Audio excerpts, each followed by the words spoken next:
Hi friends, అర్హులకు మాత్రమే దివ్యాంగుల పింఛన్ 15,000, 6,000 ఇవ్వాలన్నది ప్రభుత్వ ఉద్దేశమని ప్రభుత్వం చెప్తుండగా తాజాగా జరిగిన 15,000, 6,000 రూపాయల పింఛన్దారుల వెరిఫికేషన్కి సంబంధించి అనర్హుల సమాచారాన్ని అయితే ప్రభుత్వం విడుదల చేసింది. ప్రభుత్వం విడుదల చేసిన గణాంకాల ప్రకారం 15,000 రూపాయల పింఛన్ తీసుకునే వారిలో దాదాపు 69% మంది అనర్హులుగా గుర్తించినట్లు, ఇక 6,000 రూపాయల పింఛన్ తీసుకునే వారిలో దాదాపుగా 40% మందిని అనర్హులుగా గుర్తించినట్లు ప్రభుత్వం అయితే చెప్తూ ఉంది. వీరిపై అతి త్వరలోనే కత్తెర వేసి పింఛన్లను తొలగిస్తామంటూ చెప్తుండగా ఈ పింఛన్ల వెరిఫికేషన్ ప్రక్రియ పూర్తయిన తరువాతే ఈ అనర్హులుగా గుర్తించిన వారిని మరొకసారి వెరిఫికేషన్ చేసి వీరు అర్హులా కాదా అనే అంశాన్ని తేల్చి అనర్హులైతే ఆ తర్వాత మాత్రమే పింఛన్లు తొలగించే అవకాశం ఉన్నట్లుగా కూడా మనకు తెలుస్తూ ఉంది. ప్రస్తుతం 15,000 రూపాయలకు సంబంధించి పింఛన్ తీసుకునే వారిలో అనర్హుల గుర్తింపు అయితే పూర్తయింది. పింఛన్ పొందే 24,091 మందిలో 7,256 మంది అంటే దాదాపు 30% ఈ పింఛన్కు అనర్హులని ప్రభుత్వం అయితే గుర్తించింది. ఇక మిగిలిన వారిలో దాదాపుగా 9,296 మంది దివ్యాంగులు పింఛన్కు అర్హులే అయినప్పటికీ 15,000 పింఛన్కి కాకుండా 6,000 రూపాయల పింఛన్కు మాత్రమే అర్హులు అని, కానీ వీరు అదనంగా సదరం సర్టిఫికెట్ లో వైకల్యం వేయించుకుని ఈ 15,000 పింఛన్ను అక్రమంగా పొందుతున్నారని ప్రభుత్వం అయితే గుర్తించి ఈ 9,296 మంది పింఛన్లను 6,000 రూపాయలకు కుదించడంతో పాటు ఇంతకు ముందుగా అనర్హులుగా గుర్తించినటువంటి 7,256 మంది పింఛన్లను మనకు రాబో అతి కొద్ది రోజుల్లో తొలగించనుంది. అది కూడా మరొకసారి రీవెరిఫికేషన్ చేసే తొలగించనుంది. ఈ విధంగా 24,000 మంది పింఛన్ తీసుకుంటుంటే 7,000 మందికి పైగా పూర్తిగా అనర్హులు కాగా 9,000కు పైగా 6,000 రూపాయల పింఛన్కు మాత్రమే అర్హులని ఈ 24,000 రూపాయలకు సంబంధించి సర్వేలో ప్రభుత్వం గణాంకాలను విడుదల చేయగా, ఇక 6,000 రూపాయల పింఛన్కు సంబంధించి గణాంకాలను కూడా విడుదల చేసింది.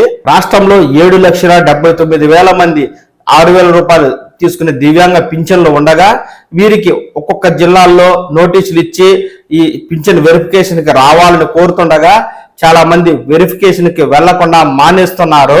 ఇలా ఇప్పటి వరకు 2 లక్షల మంది 6,000 పింఛన్ తీసుకునే దివ్యాంగులను పరిశీలన చేయగా 40,000 మంది అనర్హులుగా ఉన్నట్లుగా ప్రభుత్వం అయితే గుర్తించి వీరికి పింఛన్కు సంబంధించి హోల్డ్లు పెట్టింది. కానీ పింఛన్ అనేది ఇస్తూ ఉంది. ఎప్పుడు పింఛను నిలుపుదల చేస్తుంది అనేది మాత్రం సర్వే పూర్తయిన తర్వాత ప్రభుత్వం చర్చించి ఒక నిర్ణయం తీసుకుని ఆ తర్వాత మాత్రమే ఈ అనర్హులకు సంబంధించి పింఛన్ తొలగింపు కార్యక్రమం ఉంటుంది. అర్ధాంతరంగా అయితే పింఛన్ తొలగించే అవకాశం లేదు. చిత్తూరు జిల్లా, కృష్ణా జిల్లా, విజయనగరం జిల్లాలో ఈ 6,000 రూపాయల పింఛన్కు సంబంధించి 3,000 మంది ఈ అనర్హులను ప్రభుత్వం గుర్తించగా నెల్లూరు, కడప, కర్నూలు జిల్లాల్లో 2,000 మంది దివ్యాంగ పింఛన్ తీసుకునేవారు అనర్హులుగా ప్రభుత్వం అయితే గుర్తించింది.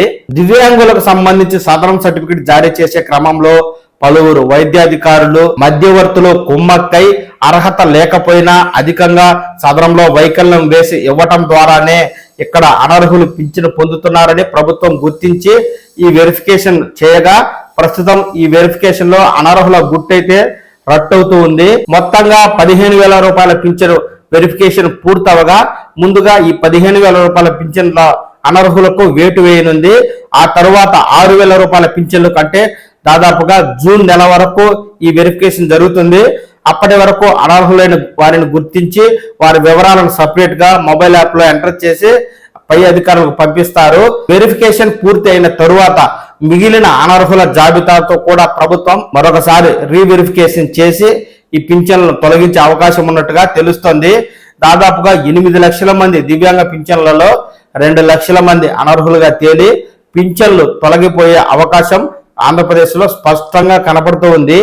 ఈ ఎన్టీఆర్ భరోసాకు సంబంధించి ప్రభుత్వం ఎప్పుడైనా ఏదైనా తాజా అప్డేట్ ఇచ్చిందంటే వెంటనే మన పవన్ టాక్స్ తెలుగు ఛానల్ మీకు పూర్తి సమాచారం తెలియజేస్తుంది. ఎప్పటికప్పుడు ఈ తాజా సమాచారాన్ని మీరు ఈ ఛానల్ ద్వారా తెలుసుకుంటూ ఉండడం కోసం వెంటనే ఈ ఛానల్ని లైక్ చేసి సబ్స్క్రైబ్ చేసుకోండి. నమస్కారం.